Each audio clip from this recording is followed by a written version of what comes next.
The year is 1947, a pivotal moment in the history of the Indian subcontinent.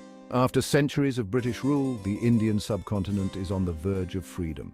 The British Empire, weakened by World War II, is finally ready to relinquish control. But this long-awaited freedom comes at a significant cost: partition. The decision to divide the land is fraught with tension and uncertainty. India, with its diverse religious and cultural landscape, is divided along religious lines, giving birth to two new nations, India and Pakistan. This division is meant to address the demands of the Muslim League for a separate Muslim state.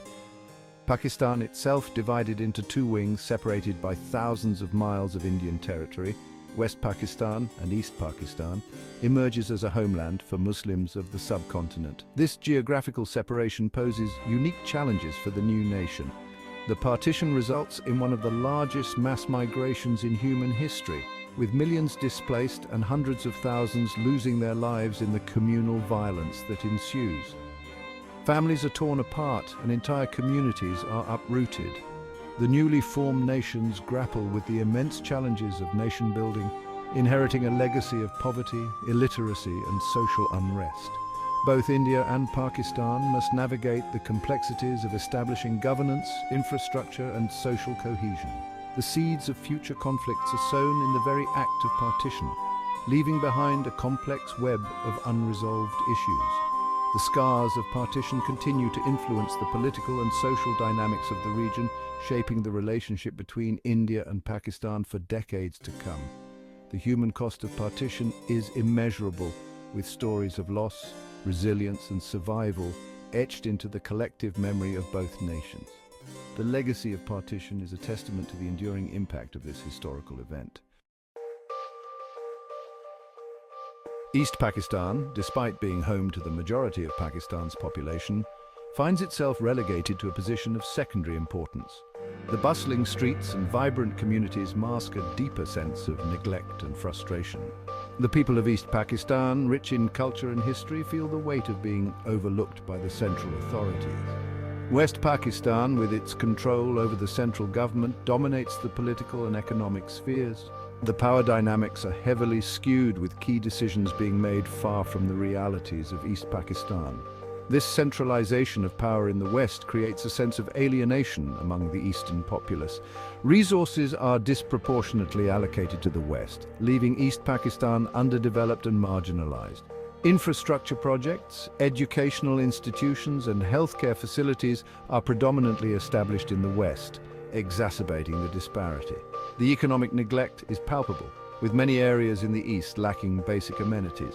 The Bengali language, spoken by the majority in East Pakistan, is sidelined in favor of Urdu, the language of West Pakistan's elite. This linguistic imposition is not just a cultural slight, but a political maneuver to consolidate power. The promotion of Urdu over Bengali creates a rift, as language is a core part of identity. Cultural differences are disregarded, further widening the gulf between the two wings. The rich traditions and customs of East Pakistan are often overshadowed by the dominant culture of the West. This cultural insensitivity fuels a growing sense of injustice and discontent. Resentment simmers among the Bengali population, who feel treated as second-class citizens in their own country. Protests and demonstrations become more frequent as the people of East Pakistan voice their grievances.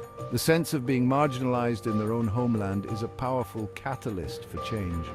The demand for equality and autonomy begins to take root, setting the stage for a momentous struggle. The seeds of a larger movement are sown as the people of East Pakistan rally for their rights. This burgeoning movement is a testament to their resilience and determination to achieve justice and self-determination. In 1952, the demand for recognition of the Bengali language as an official language of Pakistan ignites a powerful movement in East Pakistan. Students and activists take to the streets, demanding their linguistic rights. The movement is met with brutal force by the West Pakistani authorities, resulting in the deaths of several protesters. The events of February 21, 1952, later declared International Mother Language Day by UNESCO, become a potent symbol of Bengali cultural identity and resistance against oppression. The language movement galvanizes the Bengali population, sowing the seeds of a nascent nationalist consciousness. The demand for linguistic rights gradually transforms into a broader struggle for self-determination and autonomy. From the crucible of the language movement emerges a charismatic leader who would come to embody the aspirations of the Bengali people, Sheikh Mujibur Rahman. His journey from a young activist to the father of a nation is a tale of resilience, vision, and unwavering commitment to his people. A gifted orator and astute politician, Mujib, as he was popularly known, recognized the growing discontent in East Pakistan and channeled it into a powerful political force. In 1970, amidst a backdrop of political unrest and economic disparity, he galvanized the masses with his compelling speeches and clear vision for the future. Mujib's Awami League, advocating for greater autonomy for East Pakistan, wins a landslide victory in the general elections. This victory was not just a political triumph, but a resounding affirmation of the people's desire for self-determination and justice. The victory is a testament to the overwhelming support for Mujib's vision of a more equitable and just Pakistan. However, the road ahead was fraught with challenges. The West Pakistani establishment, unwilling to share power, refuses to accept the election results. This refusal ignited a series of events that would escalate tensions and deepen the divide between East and West Pakistan. This act of betrayal would prove to be the final nail in the coffin of a united Pakistan. The struggle for independence had begun, and Sheikh Mujibur Rahman would lead his people through one of the most tumultuous periods in their history, ultimately paving the way for the birth of Bangladesh. Section 5, Operation Searchlight, a Night of Terror Unleashed. On the night of March 25, 1971, the Pakistani military launches a brutal crackdown on the unarmed civilian population of East Pakistan, codenamed Operation Searchlight. The operation, aimed at crushing the Bengali independence movement, unleashes a reign of terror across East Pakistan. Universities, newspapers, and cultural centers are targeted, intellectuals and professionals are systematically killed, and ordinary citizens are subjected to unspeakable atrocities. The horrors of that night, etched in the collective memory of the Bengali people, mark a turning point in the struggle for independence. Section 6. A Nation Fights Back. The Liberation War begins.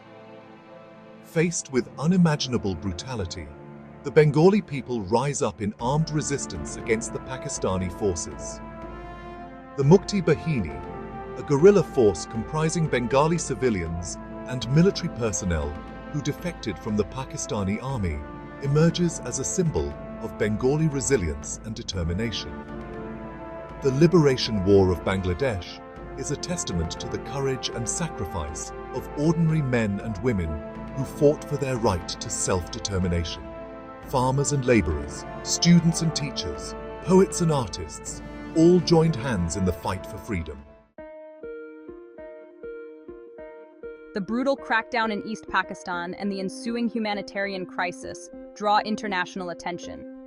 India, facing a massive influx of refugees fleeing the violence, provides crucial support to the Mukti Bahini. The global community, however, is slow to react, with many countries prioritizing their strategic interests over the plight of the Bengali people. The role of the United States, a Cold War ally of Pakistan, is particularly controversial.